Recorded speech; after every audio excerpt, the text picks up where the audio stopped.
السلام علیکم ناظرین، آپ دیکھ رہے ہیں پروگرام سوال اور میں ہوں مسپر سے۔ پروگرام کے آغاز میں بات ہوگی۔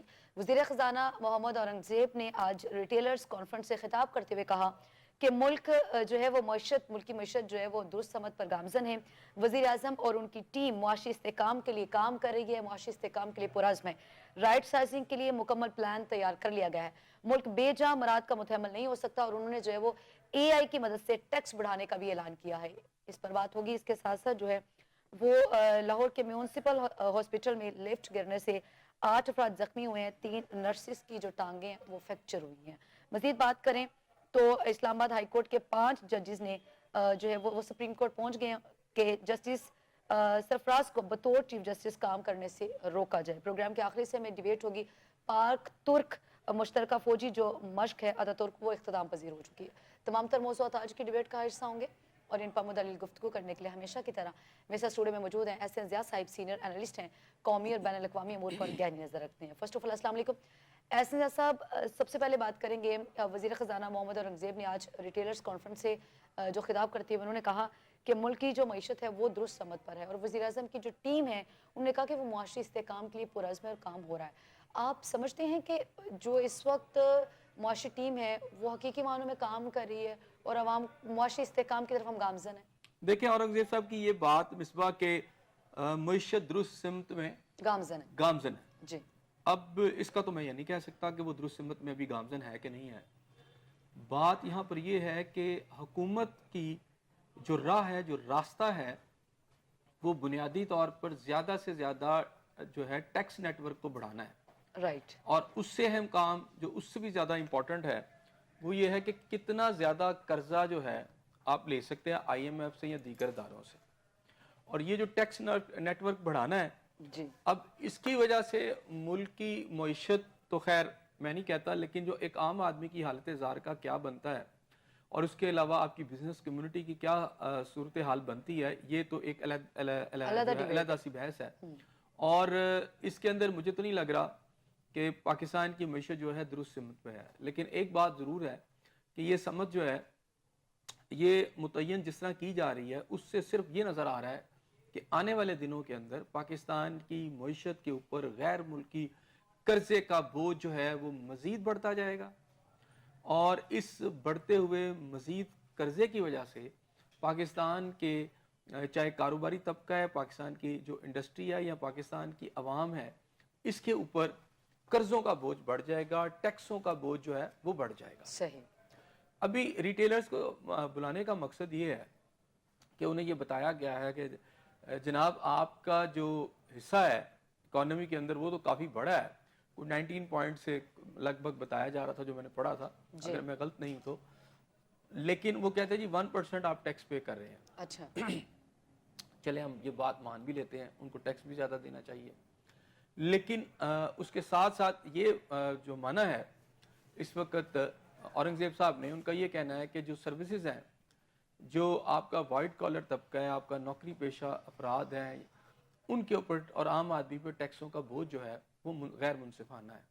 یعنی آپ ایک طرف مان رہے ہیں کہ ٹیکس غیر منصفانہ کہ یہ جو ان پر ٹیکس لگا ہے وہ غیر منصفانہ ہے۔ اچھا، اس کو کم کرنے کی بات نہیں کی جا رہی، بڑھانے کی بات ہوگی۔ بلکہ اس کو بھی بڑھانے کی بات کی جا رہی ہے، آگے ریٹیلرز کو بھی بڑھانے کی بات کی جا رہی ہے۔ جی سوال یہ ہے کہ آپ ایک طرف مانتے ہیں کہ غیر منصفانہ ہے، آپ کے جو سیلڈ پرسن ہیں، آپ کے جو وائٹ کالر لوگ ہیں، آپ کی جو عام عوام ہے، وہ ڈائریکٹ اور انڈائریکٹ، خاص طور پہ متاثر ہو انڈائریکٹ رہی، ٹیکسز، اس پہ بہت بڑا بوجھ ہے، اور پھر آپ پتہ نہیں کون سی نوید سنا رہے ہیں کہ جی ملک کی معیشت بڑی اچھی راہ پر ہے۔ جب کسی قوم کے اوپر قرضوں کا بوجھ بڑھتا چلا جائے گا تو کیسے اکانومی بہتر ہوگی؟ کون سی ایسی راکٹ سائنس ہے ہمیں سمجھا دیں، کیونکہ آپ کی اکانومی تب تک ٹھیک نہیں ہوگی جب تک آپ کی انڈسٹری نہیں چلے گی۔ پاکستان کے پاس یہاں تو زراعت ہے اور یہاں آپ کے پاس انڈسٹری تھی، جو زیادہ تر جو گروم کیا تھا، جس نے گرو کیا تھا، وہ ایوب خان صاحب کے دور میں کیا تھا، اور اس انڈسٹری کو بھی اب میرا خیال ہے تقریباً وہ تباہ و برباد ہو چکی ہے۔ اس میں سے اگر کچھ پوائنٹ رہ بھی جائیں یا کچھ حصہ رہ بھی گیا ہے تو اس کو تو سپورٹ کی گورنمنٹ کو ضرورت تھی۔ پھر دوسری بات یہ ہے کہ آپ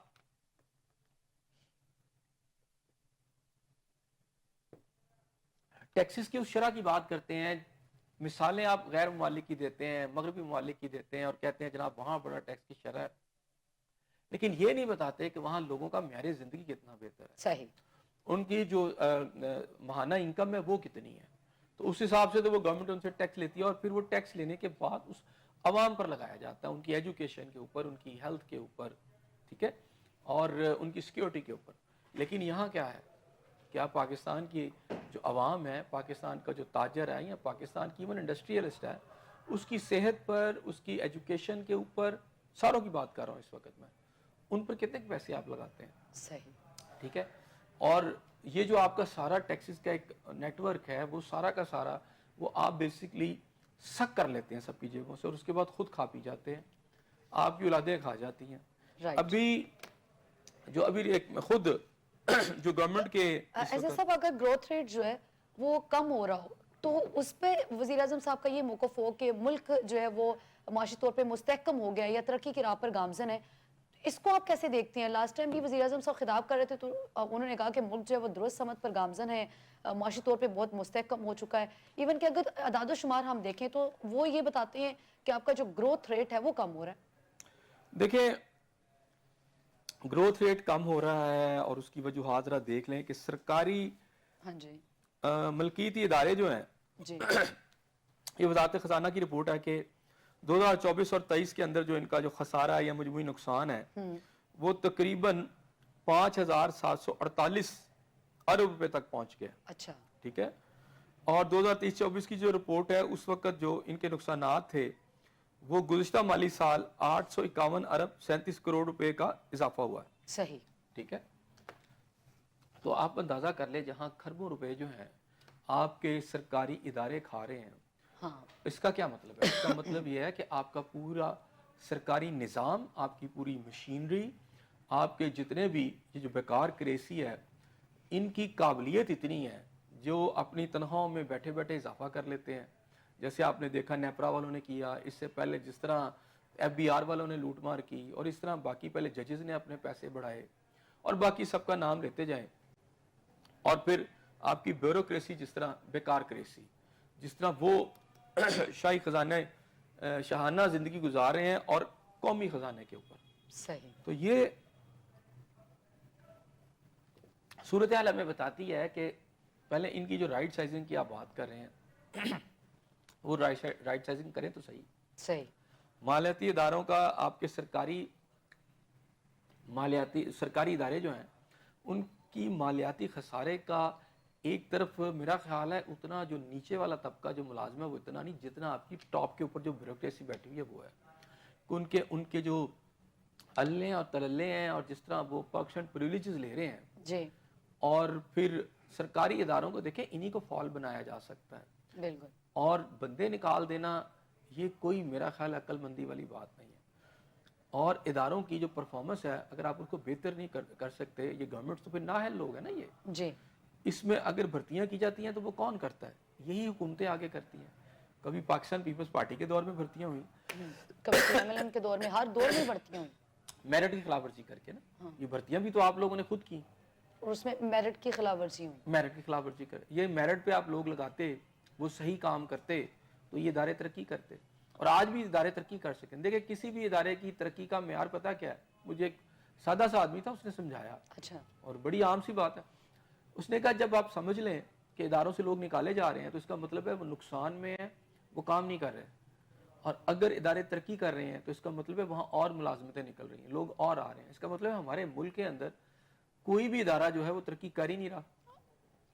تو پھر اس جو بیوروکریسی اصل میں سب سے بڑا مسئلہ ہے کہ اس وقت قبلہ درست کرنے کی ضرورت ہے سرکار کو. اپنا آپ کا جو بیکار کریسی ہے اس کا قبلہ درست کرنا, اس کی کرپشن کے اندر جو اس کے موجود ہے کرپشن اس کو ختم کرنا. جب تک آپ ان کی کرپشن کو اوپر جو ٹاپ لیول کی کرپشن کو ختم نہیں کریں گے, نیچے نہیں ختم ہو سکتا کرپشن, رائٹ. نہ ادارے ترقی کر سکتے ہیں. ان کی کرپشن کو پہلے ختم کرنا ہوگا. لیکن کیا کریں, اس عوام میں تو سارے ننگے ہیں. بالکل. ٹھیک ہے نا, you scratch my back I scratch your back. تو یہ سب کچھ کر رہے ہیں. میں نے تو آسان سا فارمولہ بتایا کہ کوئی بھی سرکاری ملازم ہے جس دن وہ نوکری جوائن کرتا ہے اس کے اور اس کے خواہش و قارب کے, یعنی ان کے بیوی بچوں کے جو ایسٹس ہیں وہ آپ کی سرکاری ویب سائٹ پہ ڈسپلے ہوں, جی چاہے وہ چھوٹے سکیل کا جونیئر کلرک اور خاص طور پر جو 17ویں سکیل سے اوپر کے لوگ ہیں, جی اور جو مثالیں 19 میں 20 میں 21 میں ہیں, اور پھر ہر 2-4 سال کے بعد اس کو دوبارہ چیک کیا جائے, ان کا آڈٹ کیا جائے. ان کو آڈٹ کیا جائے. اچھا ایسی کوئی چیز ہی نہیں ہے یہاں. ہمیں اس وقت پتہ چلتا ہے کہ کوئی بیوروکریٹ جا کے اس نے جزیرہ خرید لیا ہے, کسی جنرل نے جا کے باہر ایک وہ کیا کہتے ہیں اپنی ایک امپائر کھڑی کر لی ہے, کسی جج نے جا پورا ملک ہی کھا گیا. وہ ابھی آپ کو پتا ہے وہ ایک بحریہ کے منصور صاحب ہوا کرتے تھے, تو جب بیرون ملک پکڑے گئے تو وہاں ان کو باقاعدہ قیدیوں والا لباس بنایا گیا, پکڑ کے ان کے ساتھ وہی رویہ اختیار کیا گیا. تو انہوں نے تنگ آ کر کہا کہ آپ مجھے پاکستان کے حوالے کر دیں. یہ مشرف صاحب کے دور کی بات کر رہا ہوں. اچھا تو انہوں نے پاکستان یہاں تک ایئرپورٹ تک وہ جب جہاز میں آئے تو ان کی ہتکڑیاں لگا کے انہوں نے بھیجا, لیکن جیسے ہی یہاں آئے انہیں پروٹوکول ملنا شروع ہو گیا. انہیں سابقہ نیوی چیف کا جو پروٹوکول ہوتا ہے وہ دیا گیا, صحیح. بڑی مزے سے وہ رہے. ان کو پھر وہ ان کے کچھ پیمنٹ انہوں نے کر دی اور باقی ان کی لیگل کر دی گئی, جان چھوڑ گئی. ان کی جان چھوٹ گئی. تو جب یہ نظام ہوگا تو اس نظام میں آپ کیا سمجھتے ہیں ادارے جو ہیں ترقی کریں گے؟ آپ کے آپ کے جو ادارے ہیں اس وقت سرکاری ادارے یا آپ کی جو سرکار ہے یا آپ کی اکانومی ترقی نہیں کر رہی. صحیح. ہاں یہ ضرور ہوا. صاحب ہم یہ تو کہہ رہے ہیں کہ آپ کے ادارے اس وقت آپ یہ کہہ رہے ہیں کہ ترقی نہیں کر رہے, مطلب وہ تنزلی کی جانب ہے, ترقی تو پھر نہ اس کو کہا جائے. بالکل کوئی ترقی نہیں ہے. کون کہتا ہے ترقی؟ اگر آپ کے ادارے ترقی نہیں کر رہے, مطلب آپ کے جو نوجوان ہیں وہ جابز کے لیے, وہ روزگار کے لیے اور نوکریوں کے لیے وہ در بدر پھر رہے ہیں, ہمیں سمجھ نہیں آ رہی کہ پھر اس وقت جو اقتدار میں بیٹھے لوگ ہیں ان کی زبان سے ہمیں کیوں سننے کو مل رہا ہے کہ ملک معاشی طور پہ مستحکم ہو چکا ہے. اگر کوئی ملک معاشی طور پہ مستحکم ہو تو پھر روزگار بھی ہوتا ہے, پھر اشیاء خود فروش کی قیمتوں میں کمی بھی ہوتی ہے, پھر وہ ہر چیز کی قیمتیں بھی بتا رہی ہوتی ہے کہ آپ ملک ترقی کی راہ پہ گامزن ہیں, آپ کی جابز نہیں ہیں. دیکھیں میری بات سنیں, اس وقت جو وہ اس حد تک تو ان کا جو نقطہ نظر ہے یا پوائنٹ ٹھیک ہے کہ ہم ترقی کی طرف ہیں. نہیں, ڈیفالٹ ہے, ملک ڈیفالٹ تھا, ہم نے اسے بچا لیا. لیکن بچایا کیسے کہ سعودی عرب سے پیسے لے کے بینک میں رکھ لیے, کچھ آپ کو یو اے نے دے دیا, کچھ چائنیز نے کر دیا, یعنی وہ پیسے جو آپ استعمال نہیں کر سکتے, قرضہ انہوں نے وہ اس کو رول اوور کر دیا نا. آپ استعمال نہیں کر سکتے, آپ نے قرض لیا, آئی ایم ایف سے قرضہ لیا, آپ نے اپنے کو بیلنس ٹھیک کیا, ایک ڈیفالٹ سے آپ نے نکالا. اچھا, لیکن اس کے بعد آپ پھر کتنا بڑا قرضہ لے رہے ہیں. اچھا یہ جو آپ نے قرضہ لیا وہ گیا کہاں پر؟ کھایا تو آپ کے جو سرکاری ادارے ہیں انہوں نے کھایا, یعنی آپ کی سرکار نے خود یہ پیسے کھائے. اب یہ دیکھ لیں کہ عوام کی پیٹھوں پر باقاعدہ تازیانے برسائے گئے ہیں یہ مہنگی بجلی کے. لیکن اب یہ خسارہ سن لیں, صرف میں آپ کو بتا رہا ہوں کہ آپ کی جو اس وقت آپ کے بجلی کے ادارے ہیں وہ کیا کر رہے ہیں. رپورٹ کے مطابق جی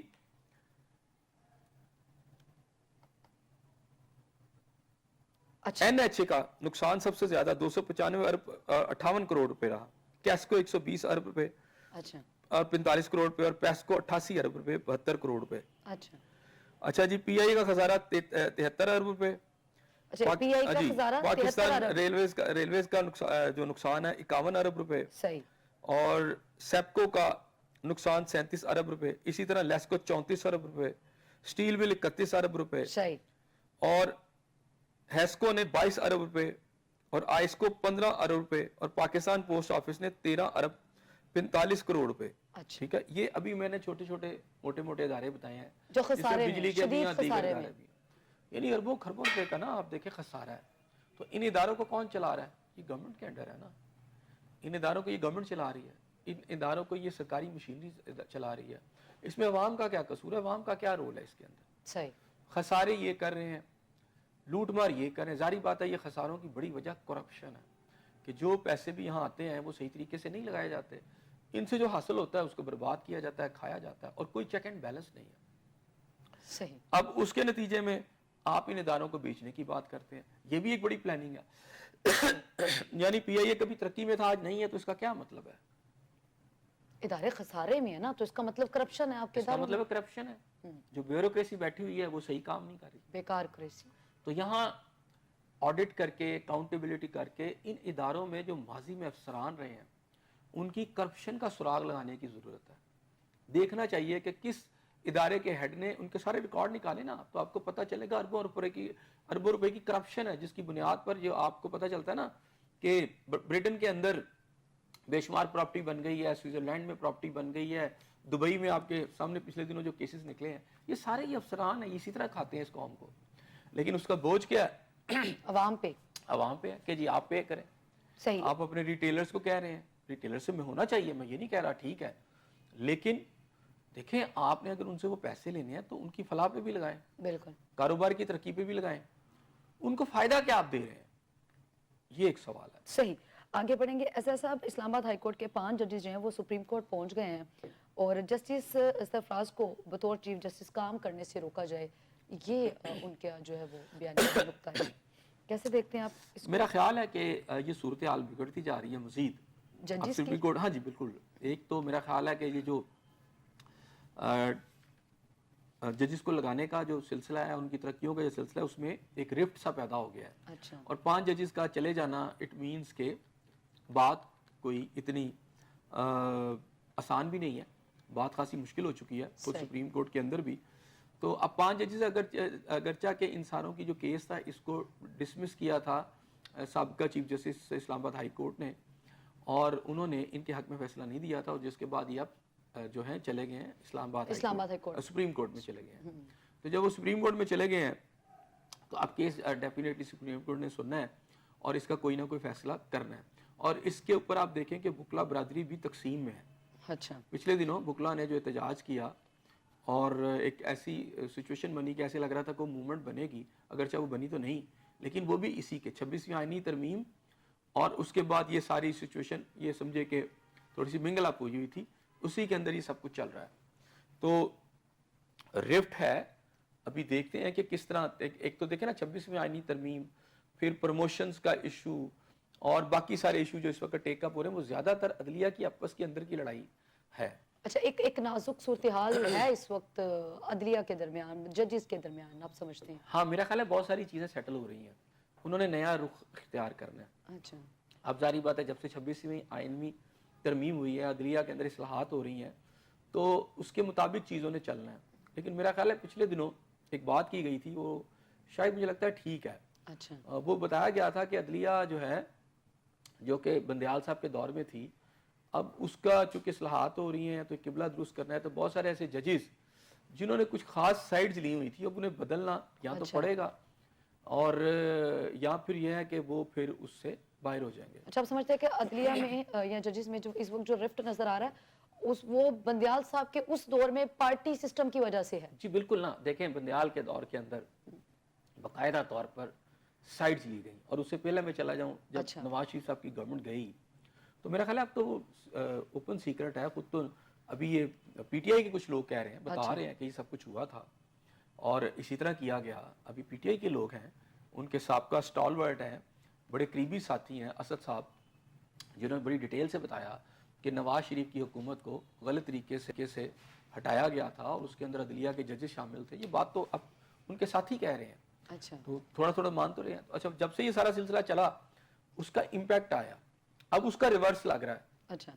اب ریورسل کے اندر بہت ساری چیزیں ڈسٹرب ہو رہی ہیں جو پہلے سے موجود لوگ ہیں. صحیح. اس لیے اب وہ رفٹ ابھی ختم تو نہیں ہوا، وہ چل رہا ہے. وہ رفٹ ابھی بھی چل رہا ہے. تو یہ تب بھی تھا ایسے صاحب، یہ تو اب بھی ہے. ایسا کیوں ہوتا ہے کہ ابھی کوئی فیصلہ ہوتا ہے اس کے اوپر 5 رکنی بینچ ہے یا 6 رکنی، تو اس میں ابھی بینچ بنتا ہے تو یہ تو کیا سرائیاں شروع ہو جاتی ہیں، بینچ بنتے ساتھ ہی پتہ چلنا شروع ہو جاتا ہے، یا لوگ اپنے آئیڈیاز لگانا شروع ہو جاتے ہیں کہ اب فیصلہ کیا آئے گا. وہ اسی وجہ سے ہوتا ہے کہ یہ رائے ہوتی ہے ججز کے متعلق. بندیال صاحب کے دور میں تو یہ بہت زیادہ ہو گیا تھا. آپ سمجھتے ہیں کہ اب اس دور میں، یہ بندیال صاحب کے دور میں اس کے آغاز ہوا کہ بینچ بنتا ہے تو ہمیں پتہ چل جاتا ہے، آئیڈیاز لگنا شروع ہو جاتے ہیں. یہ تو اس سے بہت پہلے ہو چکا تھا، لیکن بہرحال بندیال کے دور میں آ کے یہ بہت زیادہ واضح ہو گیا تھا. اب آ کے اب کے دور کے اندر اب اس کا امپیکٹ ہے. ابھی تو میرا خیال ہے کہ وہ آئینی بینچ ہی انہوں نے علیحدہ کر دیا جس کے اوپر ایشوز آ رہے تھے. ابھی تو اس پہ بات چلے گی نا 26ویں آئینی ترمیم پہ کہ سارا کچھ ریورس کیا جائے. ایک یہ علیحدہ سے فائٹ چل رہی ہے. لیکن یہ کہنا کہ جناب بینچ بن جائے گا تو اب نہیں، میرا خیال ہے اب ذرا زیادہ مشکل ہو گیا اس کو اسیس کرنا. پہلے ایزی تھا کہ کیا سرائیاں شروع ہو جاتی تھیں. ان کیا سرائیوں کے اندر بندیال صاحب کے دور تک تو ایزی تھا، پتہ چل جاتا تھا یہ بینچ میں کتنے لوگ ادھر ہیں، کتنے اور کیا رزلٹ آئے. تو پھر فیصلہ کیا ہے؟ اب تو یہ ہے کہ بینچ کی میں وہ ججز کی تعداد کو زیادہ کر دیتے ہیں. پہلے جب اب 3 5 4 6 کرتے ہیں، اب وہ اوپن اپ بہت ساری چیزیں ہو گئی ہیں. تو لیکن اب چونکہ وہ جو پہلے سے ایک کمپوزیشن بنی ہوئی تھی pro P T I mindset کی وہ ٹوٹ رہا ہے تیزی سے.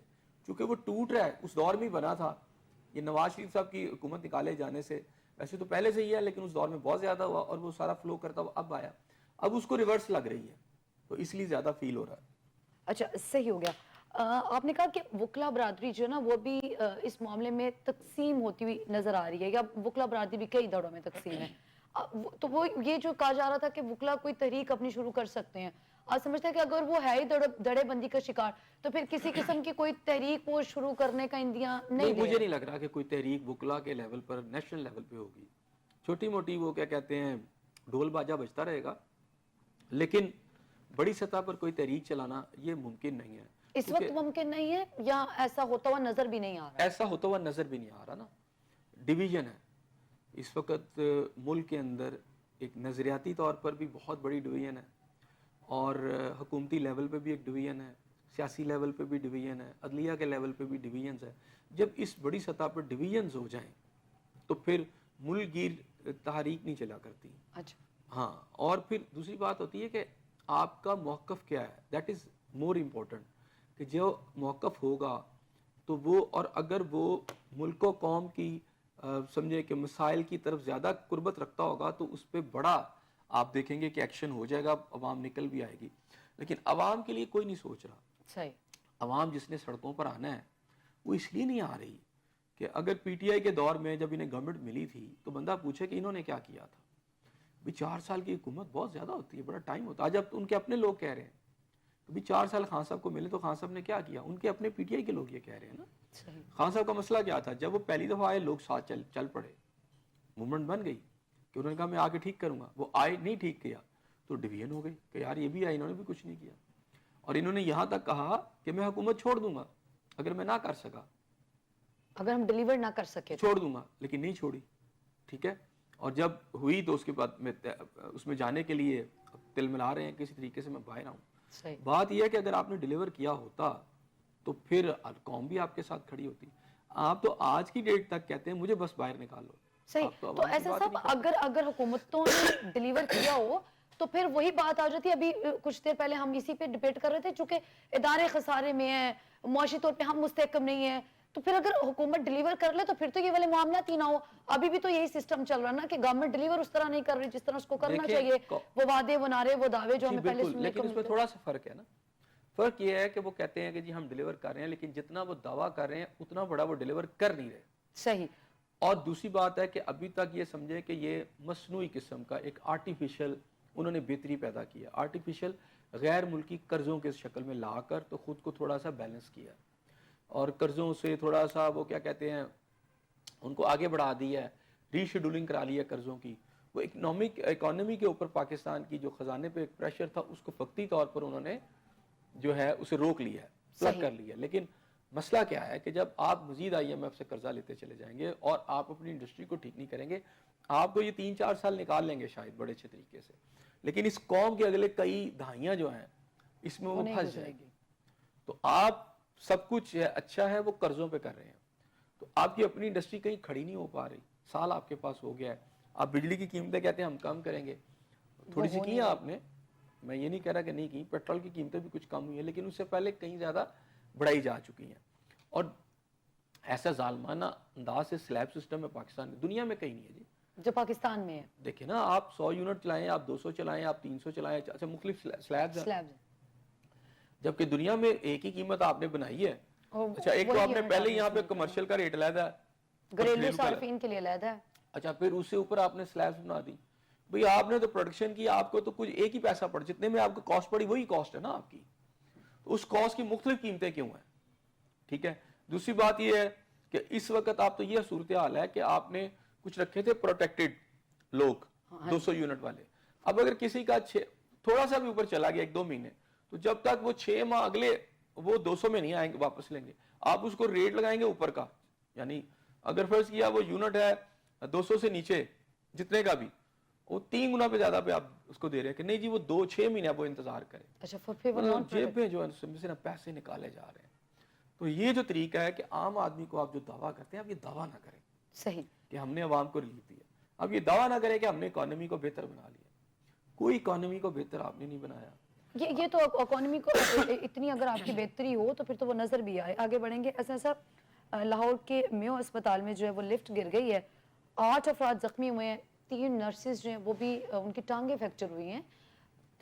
3 نرسز ہیں ایسے صاحب جن کی ٹانگیں فریکچر ہو گئی ہیں. بہت افسوسناک واقعہ ہے.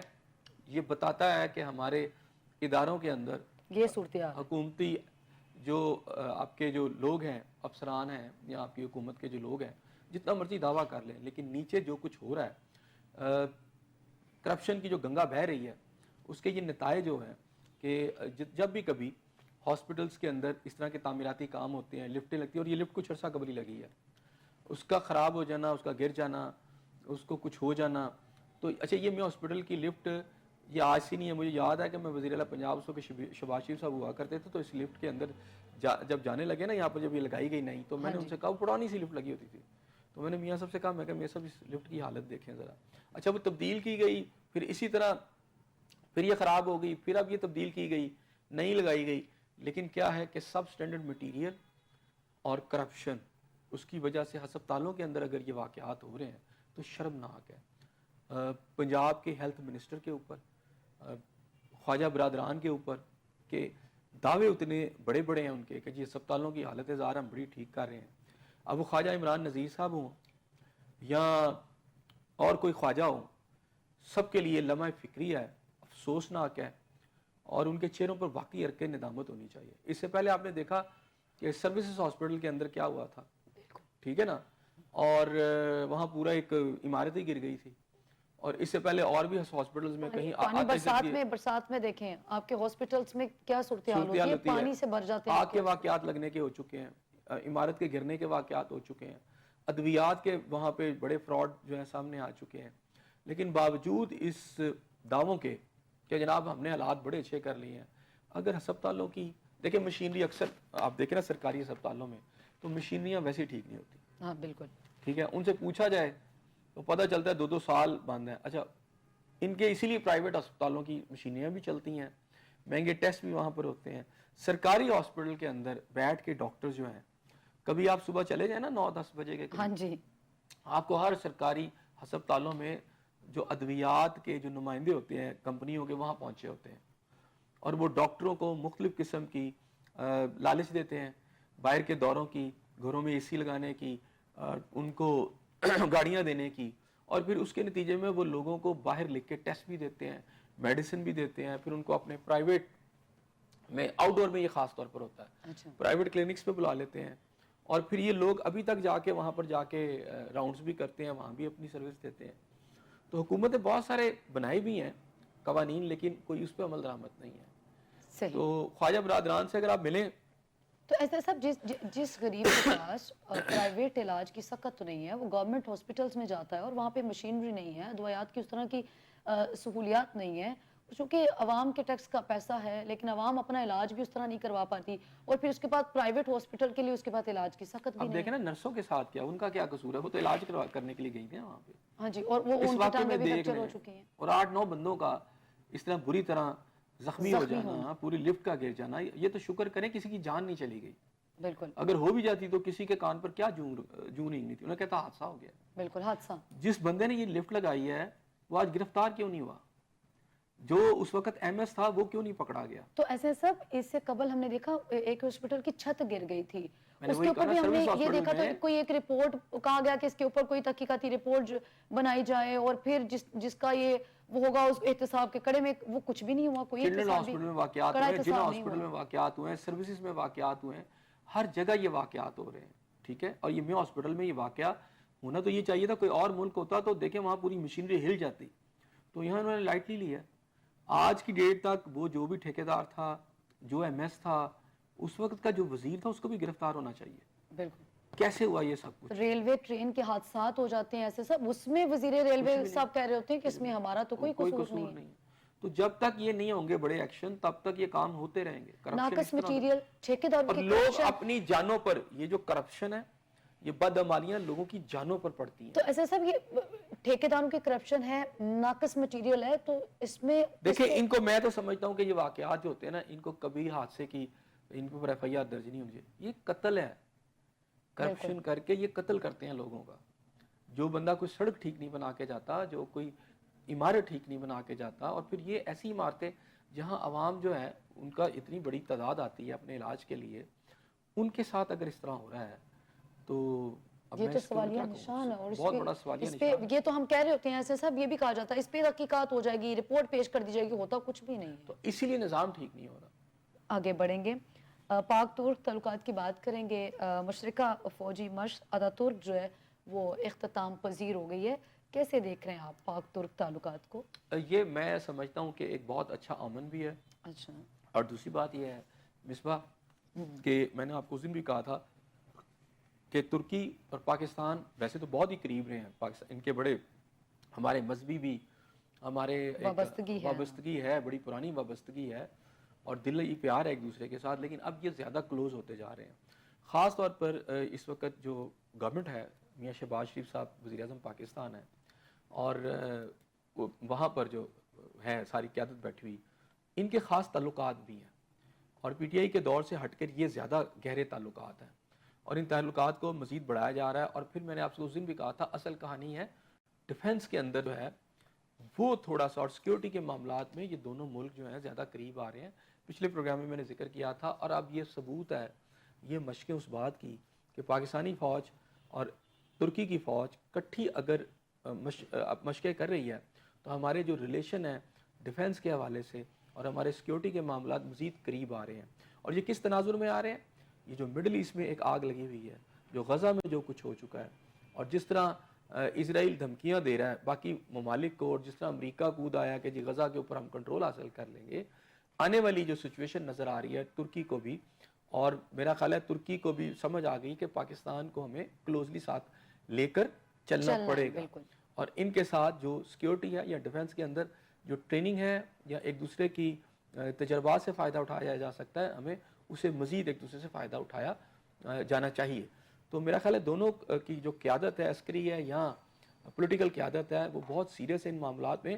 تو لیکن یہ ریجن کے لیے بھی بہت اچھا ہے. پاکستان ایک ایٹامک قوت ہے, اور جو ممالک بچ چکے ہیں ان چیرہ دستیوں سے, ان سازشوں سے جو کہ مغرب نے مڈل ایسٹ میں کی ہیں, اور جیسے شام کو برباد کیا ہے, جیسے لیبیا کو برباد کیا گیا ہے, جیسے یمن کو برباد کیا گیا ہے, جیسے عراق کو برباد کیا گیا ہے, اور جو کچھ باقی کچھ ہو رہا ہے, اس کے اندر ان دونوں ملکوں کا قریب آنا علاقے کی سٹیبلٹی کے لیے بڑا ضروری ہے. صحیح. تو ایسے صاحب ابھی ترک صدر طیب اردوان کا پاکستان آنا, اور اس سے بھی چونکہ وہ ملکی معیشت کے لیے بھی ایک اچھا شگون ہے. یہ تو ہو گئی کہ ملکی دفاع کی آپ بات کر رہے ہیں نا, کہ ملکی دفاع کے لیے تو ایک بڑی بہترین آغاز کیا گیا ہے, تو معیشت کے لیے بھی ایک اچھی بات ہے. جی بالکل اچھی بات ہے, لیکن اب ظاہری بات ہے ترکی اب اس پوزیشن میں نہیں ہے کہ پاکستان کو قرضہ دے دے. اچھا. ہاں, لیکن پاکستان کو کم از کم قرضے کی تو اشد ضرورت نہیں, تجارت کے حجم کو بڑھایا جا سکتا ہے. قرضے کی بھی ضرورت ہے. قرضے کی پاکستان کو میرا خیال ہے ٹرکی تو نہیں دے سکے گا, نہ ٹرکی کے پاس ہوگا, لیکن آپ یہ کر سکتے ہیں کہ ٹرکی ایک گروئنگ اکانومی ہے, اور ان کا تو ٹورزم میں اس دفعہ بڑا کامیاب رہا ہے, تو آپ ان کے ان تجربات سے فائدہ اٹھا سکتے ہیں. پاکستان جو ہے اپنی امپورٹ اور ایکسپورٹ جو ہے دونوں ملک آپس میں وہ بڑھا سکتے ہیں. اس کو اگر حجم بڑھایا جائے, اپنے ٹیکنیکل تجربات کو بڑھایا جائے مختلف شعبوں کے اندر, ان کے پاس بھی بڑی ٹیکنیکس ہیں, وہ آپ ان کی جو تکنیکی جو تجربہ ہے یا ان کی جو نالج ہے وہ یہاں ٹرانسفر ہو سکتی ہے, یہاں کی وہاں ٹرانسفر ہو سکتی ہے. تو میرا خیال ہے کہ پاکستان شاید قرضہ تو نہ لے, لیکن جو تکنیکی مہارتیں ہیں مختلف شعبہ جات جو ہیں اس کے اندر ایک دوسرے کو ٹرانسفر کیا جا سکتا ہے. صحیح ہو گیا. ابھی آپ نے کہا کہ پی ایم ایل این کے دور میں جو ہے وہ بھی ایک اچھا شگون یا روابط بہتر دیکھنے کو مل رہے ہیں. آپ کو لگتا ہے کہ پی ٹی آئی کے دور میں بھی ترک صدر کے تعلقات بہتر اتنے ہی تھے, یا پھر پی ایم ایل این کے دور میں تعلقات مزید انہینس ہو رہے ہیں؟ دیکھیں, ایک تو بڑی ضروری چیز ہوتی ہے کہ پاکستان کے اندر جو پی ٹی آئی کا دور ہو یا یہ والا دور ہو, تو بہت زیادہ جو خارجہ پالیسی ہے, خاص طور پر پہلی بات آپ سمجھ لیں افغانستان ہو یا انڈیا ہو, یہ تو پاکستان کی اسٹیبلشمنٹ کے پاس ہے ساری پالیسی, ٹھیک ہے نا, اور گورنمنٹ اس کے ساتھ چلنا پڑتا ہے. اب ٹرکی وغیرہ کے معاملات جو ہیں اس وقت آپ کی جو دفاعی قوتیں ہیں, جو آپ کی عسکری قوتیں ہیں, ان کا بھی انفلوئنس زیادہ ہے. پی ٹی آئی کے دور میں بھی تھا, اس کے تحت خان صاحب کا ویسے براہ راست ایک پولیٹیکل لیڈر ان کے ساتھ کوئی ایسے اچھے ریلیشن نہیں رہے ترکی کے ساتھ. ہاں جی, نہ کوئی اتنی گرم جوشی دیکھی گئی. وہاں جو بھی اس وقت ریلیشن کو مینٹین کیا جاتا رہا ہے, یہ ہماری پالیسی کا حصہ ہے, تو لیکن وہ تھا آپ کی عسکری لیول کے اوپر زیادہ. اب اس میں تھوڑا سا فرق آپ یہ سمجھ لیں کہ میاں شہباز شریف صاحب نے نا